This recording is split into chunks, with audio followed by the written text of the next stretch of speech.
fentanyl, and they can kill the entire nation with it. And frankly, that's probably what they're trying to do. So we had it done, and we had a great thing going, and we had built hundreds of miles of wall. All of the things that we did to make it so good. Stay in Mexico. Nobody even heard of it. Stay in Mexico. Mexico said to us, well, we're not going to do it. I said, yes, you are. You are. I said, no. You're going to do it, 100%. Then a representative came down, and I dealt with somebody, a very nice woman for the State Department. She worked with Mexico, on Mexico for 25 years. Very nice. She said, sir, you can't get these things. Stay in Mexico. They'll never agree to that. They'll never agree to any of this stuff. I also said I want 28,000 soldiers from Mexico guarding our borders. Will you pay for it? No, we're not paying anything. And so she smiled, and not as a bad person. She smiled. She thought it was an immature ask.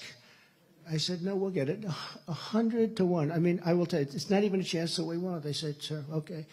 Then the representative from Mexico came into the room. I'll never forget. Nice guy, too, quality guy. And I really like, even though he's a socialist, I really like the president of Mexico. We have a very good friend. In fact, it took him a long time to call up President Biden. It took him a long time. He couldn't, there were many leaders of countries that just couldn't do it. They didn't believe it, actually, even though we were very tough on many countries. We were tougher on Russia than anybody would have been. As you know, that would have never happened. The horror show that's going on right now would have never happened. But many, many countries felt that way.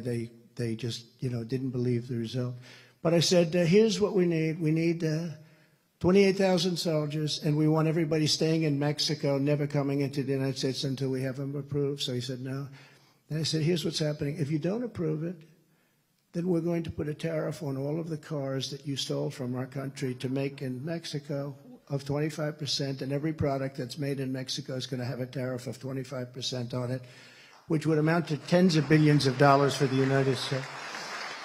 So the same gentleman, and he's a nice guy, he said, I can't believe you do that. I said, no, 100%. Here's the document right now. I'll sign it. It's a Friday.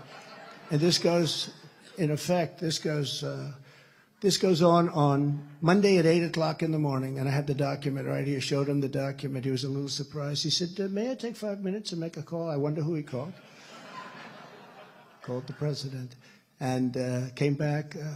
Sir, we'd be honored to give you 28,000 soldiers, and we would be honored to keep everybody in Mexico, even the MS-13 gang members and everything, until such time as they have to. And we had it going so good. And then think of it, they come in, they said, come into the United States. They stopped the wall construction. We had built hundreds of miles of wall, but they stopped the construction. 3 weeks, it could have been the addition, because we added a lot more than we originally said we were going to do. We had to wait 2.5 years because